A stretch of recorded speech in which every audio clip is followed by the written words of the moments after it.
Isaac Updike after a 8:13.6 here at the Sound Running Sunset Tour, Occidental College, Kemp Stadium. What reassurances or what validations from the way that race unfolded, kind of just because you've been so consistent this outdoor season, like just continuing to build toward USA's, because I think there's something really big in store for you in Oregon. Yeah, I hope. No. I mean, it's just about, like you said, consistency, right? Like I kind of had a pretty up and down winter and early spring where I pulled the plug early on a couple races, but kind of just tried to listen to my body and do what I needed to do and not push anything, knowing how late USA's was, and came out a couple weeks ago and opened up with an 8:13, and this race was kind of different than that, where I was trying to go a little faster, but ran the same time, just a different way. So I guess that's a little validation that I can run that, because runners tend to have a mindset of like, oh, what if that was a one-off, right? And you're like, like you got to do it at least twice to know that you're actually capable of doing it, which is a weird thought process. But yeah. Which way if you said the races were run two different ways, which way I guess would you kind of prefer? 2 weeks ago, for sure. Yeah, I mean, feeling smooth through 2400 or 2200 and then kicking and running away from everyone is always going to feel better than front running and feeling like you're getting chased, right? You don't ever want to be getting chased.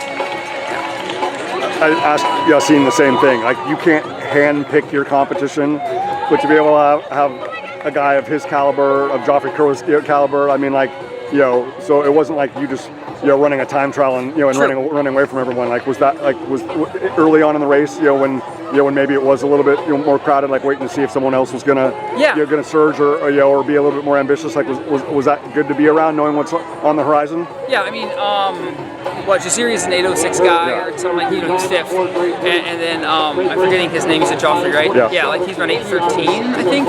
So like they both have just as good, if not better, accolades than me. So I kind of expected them to be either on my shoulder or actually in front of me, and we kind of duke it out once the pace was stepped off. But I could, you can judge where they're at based on like the noise in the water pit.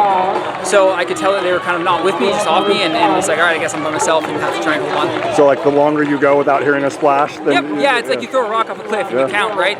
So it's like I can go through the water and then listen, 1, 2, splash. So like, all right, they're 2 seconds back.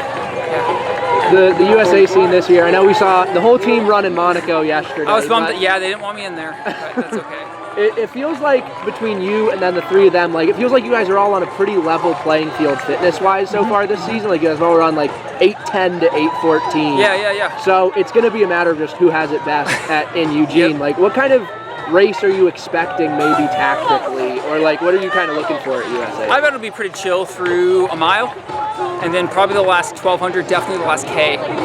Someone's going to get impatient and kick or press, right? Like you got to have, if we're all 8:13 guys, you kind of have to have a move at some point to get rid of the 8:20 people. Otherwise you risk, like at the Olympics, you risk someone tripping and falling or stuttering and like you being in the top 3 spot, but because you let it stay 70s, then you could get tripped up and fall. So you have to be just fast enough to clear the field. Thanks, Isaac.